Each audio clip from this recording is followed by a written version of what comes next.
साहित्य सोपान मंच पर आप सभी का एक बार फिर से स्वागत है।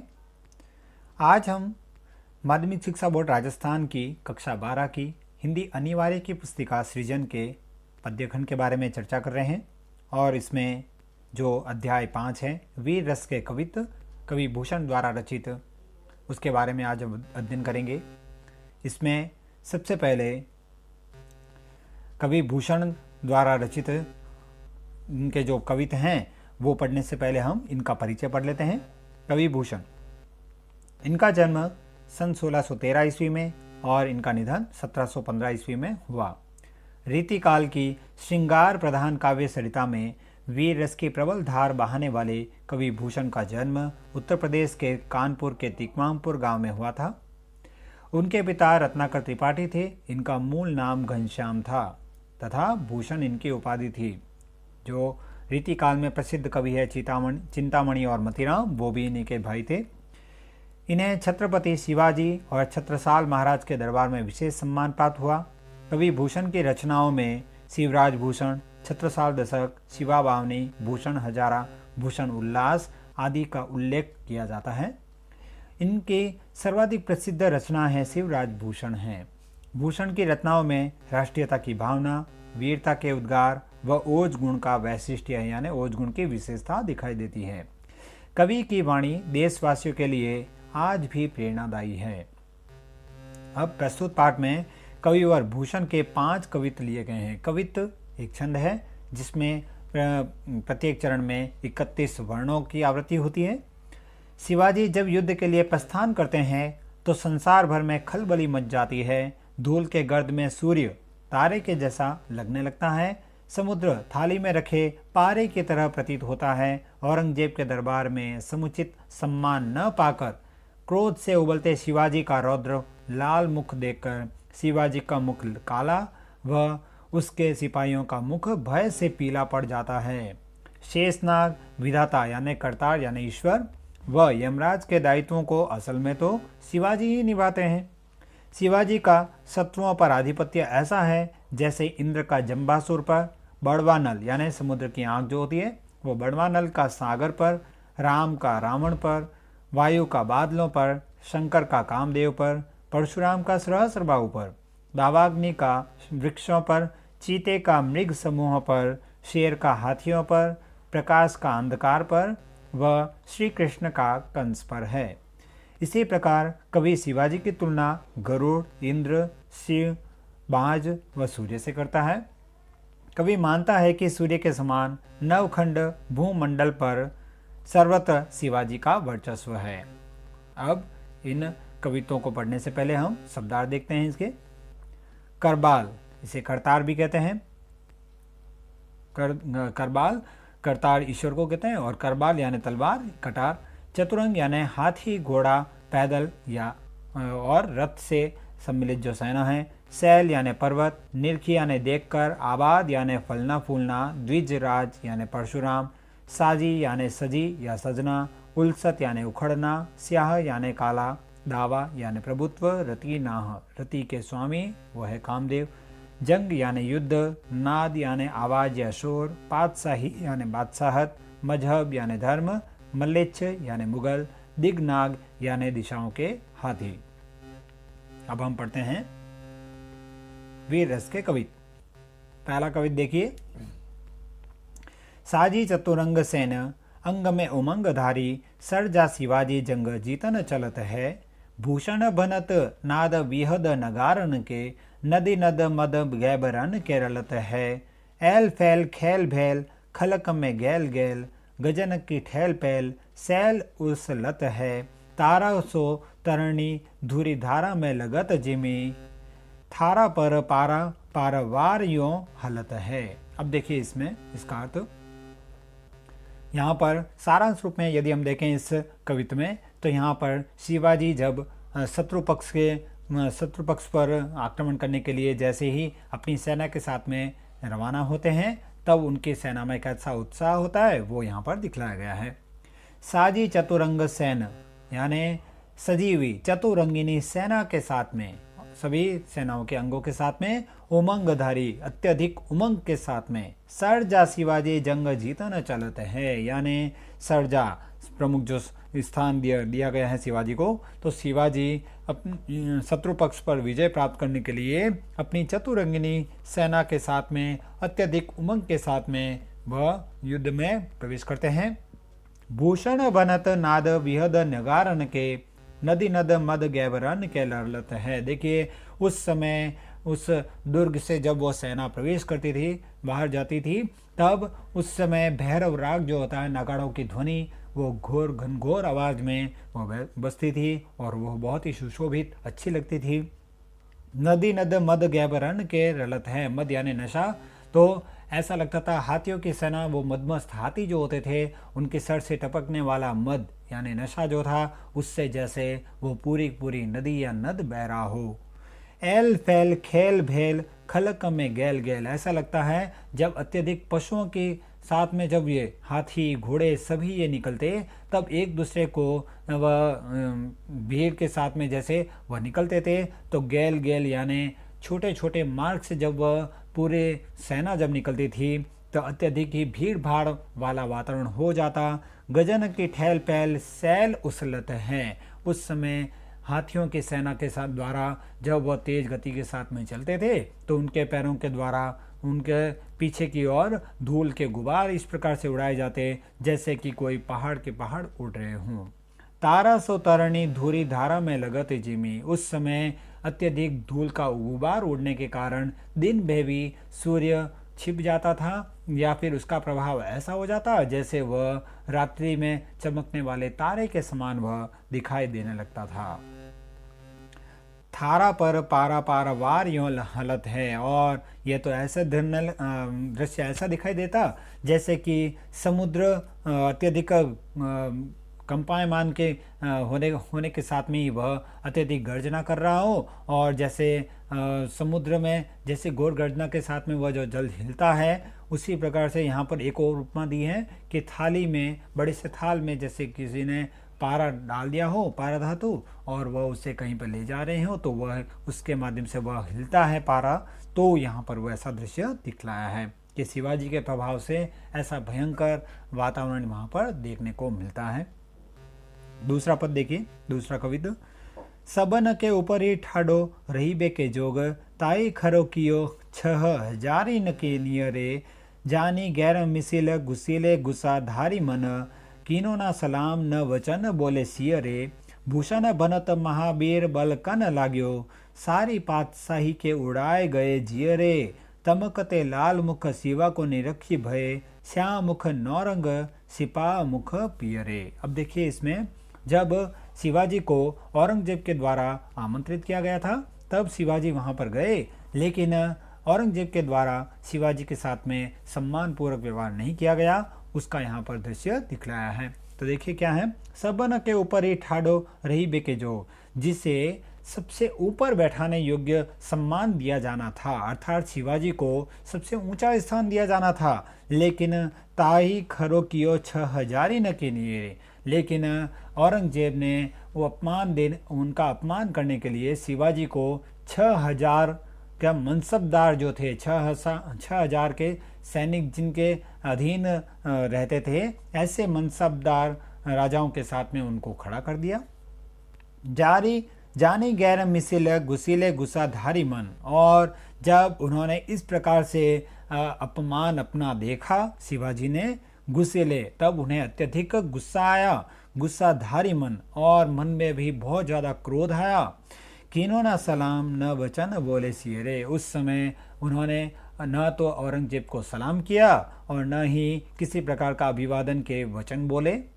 भूषण बनत महावीर वलकन लाग्यो, उस समय वो अत्यधिक क्रोध के कारण उनका शरीर का रंग लाल हो गया था, वलकन यानी लाल हो गया था, महावीर यानी शिवाजी का शरीर का रंग अत्यधिक क्रोध के कारण अत्यधिक लाल दिखाई दे रहा था, जो कि बहुत ही ज़्यादा सुशोभित हो रहा था। सारी पातशाही के उड़ाए गए जियरे, जिसे देखकर सारी बादशाहत यानी मुगल बादशाहत में जितने भी वहाँ पर सभी लोग मौजूद थे, उन सभी के हृदय बहुत ही ज़्यादा कांपने लग गए। तमक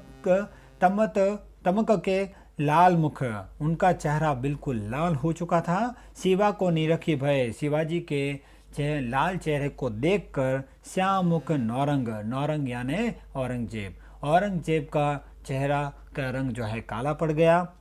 और सिपाह मुख पियरे, सिपाहियों के मुख जो है वो पीले पड़ गए अत्यधिक भय के कारण। तो ऐसा वातावरण यहाँ पर दिखलाया है। अब आगे देखिए तीसरा कवित्व। तेरे ही बुझानी पर भूतल को भार, कही बेको शेष नाग दिगनाग हिमाचल है। तेरो अवतार जग पोषण भरण हार, कछु करतार को न तामधि अमल है। साही तने सरजा समथ शिवराज कवि, भूषण कहत जीवो तेरो ही सफल है। तेरो कर बाल करे मलेच्छ को काल, बिन काज होत काल बदनाम धरातल है। अब इसमें यह बताया है कि शिवाजी के द्वारा ही इस पृथ्वी का भार वहन किया जा रहा है। ये तो वैसे ही यहाँ पर प्रकृति की हम जो घटनाएं हम पौराणिक काल से जो हम धारणाएं बना रखे हैं वो सब गलत ही है। तेरे ही बुझानी पर भूतल को भार, यानी शिवाजी से यहाँ पर कवि वो कह रहे हैं कि हे शिवाजी, तेरे ही बुझानी पर भूतलों को भार, भूतल यानी पृथ्वी, इस पृथ्वी का भार तो वाकई में तो तुम्हारे ही भुजाओं पर है, अर्थात तू ही सबको जीत सकता है, इसलिए तुम्हारे ही भुजाओं पर सभी इस पूरी पृथ्वी का भार है। कई वे को शेष नाग दिग नाग हिमाचल है, यूं ही लोग ये कहते हैं कि शेषनाग या दिग्नाग यानी सभी दिशाओं के जो स्वामी हैं और हिमाचल, इन सभी के द्वारा ही इस पृथ्वी का भार वहन किया जाता है। जबकि सही अर्थ में तो शिवाजी के द्वारा ही, शिवाजी की भुजाओं के द्वारा ही इस पृथ्वी का भार वहन किया जाता है। तेरो अवतार जग पोषण भरण हार, तुम्हारा ही अवतार, यानी यहाँ जैसे अलग अलग ईश्वर के अवतार यहाँ पर हुए हैं, उसी प्रकार से तेरो अवतार जग पोषण भरण हार, तुम्हारा ही अवतार इस संसार में, इस संसार के लोगों का पोषण और भरणहार यानी उनका पालन पोषण करने के लिए हुआ है। कछु करतार को न तामधि अमल है, कछु करतार, इसमें किसी प्रकार का ईश्वर का तो कुछ योगदान है ही नहीं, आपके द्वारा ही यहाँ पर सभी का पालन पोषण किया जाता है। साही तने सर्जा समथ शिवराज कवि, भूषण कहत जीवो तेरो ही सफल है। साही तने यानी हे शिवाजी के पुत्र, हे शाहजी के पुत्र शिवाजी, समथ शिवराज कवि, शिवाजी तू ही समर्थ है। कवि भूषण कहते हैं जीवो तेरो ही सफल है, तेरे ही माध्यम से सभी का जीवन संभव है। तेरो कर बाल करे मल्लेच्छ को काल, अब करबाल यानी तलवार, तेरे ही करबाल यानी तलवार या तुम्हारी कटार के माध्यम से ही मल्लेच्छ का काल, मल्लेच्छ मुगल को कहा है यहाँ पर कि मुगल वंश का काल तो तेरी तलवार के द्वारा, तुम्हारी तलवार के द्वारा ही उनका काल आ रहा है। और बिन काज होत काल बदनाम धरातल है, यहाँ पे तो बिना ही काज के ही काल पर ये इल्जाम या ये नाम आ जाता है कि काल आ गया था इनका, इसलिए इनका वध हो गया, जबकि तुम्हारी ही तलवार के द्वारा इनका सबका वध किया जा रहा है। अब अगला पद देखिए, चौथा पद है। इंद्र जिमी जंब पर वाड़व जो अम्ब पर, रावण सदम्ब पर रघुकुल राज है। पौन वारी वाह पर शंभुरति नाह पर, ज्यों सहस्रबाहु पर राम द्विज राज है। दावा ध्रुम दंड पर चीता मृग झुंड पर, भूषण वितुंड पर जैसे मृग राज है। तेजतम अंश पर कान्हा जिमी कंस पर, यो मलेच्छ वंश पर शेर शिवराज है। अब देखिए बहुत ही सुंदर रूप में यहाँ पर यह बताया है कि मुगलों पर शिवाजी का आधिपत्य किस किस प्रकार से है, तो यहाँ पर अलग अलग उपमाएं दी गई हैं। यहाँ पर सबसे पहले इंद्र जिमी जंब पर, जिस प्रकार से इंद्र का जंबासुर पर, एक जंबासुर नाम के जो राक्षस हुआ ना, उसका वध इंद्र ने किया था, तो इसलिए बात हो रही है इंद्र का जिस प्रकार से जंबासुर पर राज है। वाड़व जंब पर, और वाड़व यानी बड़वाग्नि यानी समुद्र की आग, जल में जो आग लगती है उसे बड़वाग्नि कहते हैं। तो बाड़व जंब पर जैसे बड़वाग्नि का जल पर राज होता है। रावण सदम्ब पर रघुकुल राज है। सदम्ब यानी अभिमानी अहंकारी जो रावण जो था, उस पर रघुकुल राज यानी श्री राम का जिस प्रकार से राज है। पौन वारी वाह पर, यानी पौन यानी पवन यानी वायु का, वारी वाह वारी के वाहन यानी बादलों पर जिस प्रकार से राज होता है, पवन के द्वारा ही बादल आगे से आगे विचरण करते हैं। शंभु रतिना पर और शिव जी का रतिना यानी कामदेव पर जिस प्रकार से राज है, हम सुनते ही हैं। जैसे कामदेव का उन्होंने तीसरी नेत्र खोलकर जिस प्रकार से उनका शरीर को अनंग कर दिया था, यानी उन्हें जला दिया था।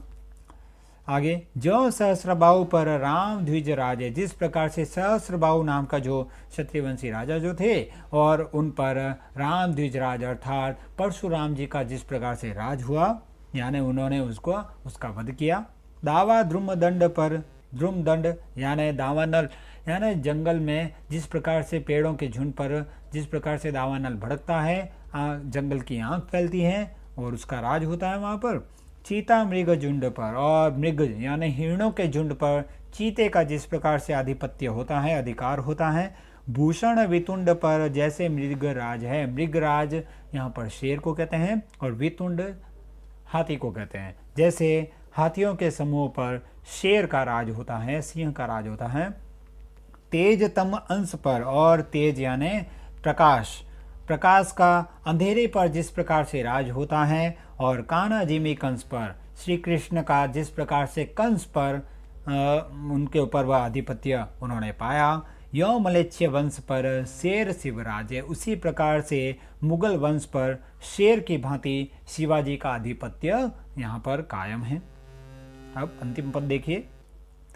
गरुड़ को दावा, जैसे नाग के समूह पर, दावा नाग जूह पर सिंह सिर ताज को, दावा पुरहुत को पहाड़न के कुल पर, दावा सवे पच्छिन के गोल पर बाज को, भूषण अखंड नवखंड महिमंडल में, तम पर दावा रवि किरण समाज को, पूरब पछाह देश दक्षिण ते उत्तर लो, जहाँ पातशाही तहाँ दावा शिवराज को। देखिए अब यहाँ पे भी बिल्कुल ही यहाँ पर शिवाजी का राज बताया है कि जहाँ जहाँ पर मुगल वंश का राज था वहाँ पर भय था कि शिवाजी कहीं आक्रमण न कर दे। तो देखिए कैसे।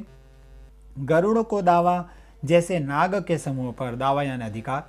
गरुड़ भगवान विष्णु का वाहन जो होता है गरुड़, वह जिस प्रकार से, क्योंकि वह सर्प का भक्षण करता है, इसलिए नागों के समूह पर जिस प्रकार से गरुड़ का अधिकार होता है वह उनका भक्षण करता है।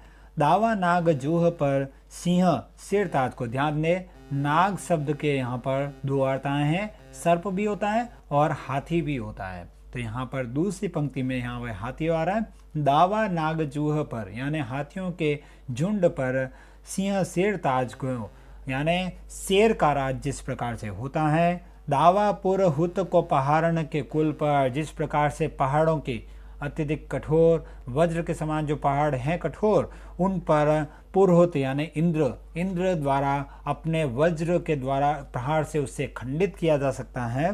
दावा सबे पक्षिन के गोल पर बाज को, और सभी पक्षियों के झुंड पर बाज पक्षी का जिस प्रकार से राज होता है वह उनका भक्षण कर सकता है, शिकार करता है। भूषण अखंड नवखंड महिमंडल में, तम पर दावा रवि किरण समाज को। तो यहाँ पर इसका अर्थ ये निकल रहा है कि जैसे यह महिमंडल यानी पृथ्वी जो है, उस पृथ्वी के 9 खंडों में जिस प्रकार से ये विभाजित है, यानी हम 9 ग्रहों के बारे में सुनते हैं, तो हमारे जो 9 ग्रह हैं उन सभी 9 ग्रहों पर तम पर दावा रवि किरण समाज को, उन सभी के पर जिस प्रकार से अंधकार जो होता है और उस अंधकार को मिटाने के लिए रवि किरण समाज का यानी सूर्य की किरणों का जिस प्रकार से वहाँ पर अधिकार होता है।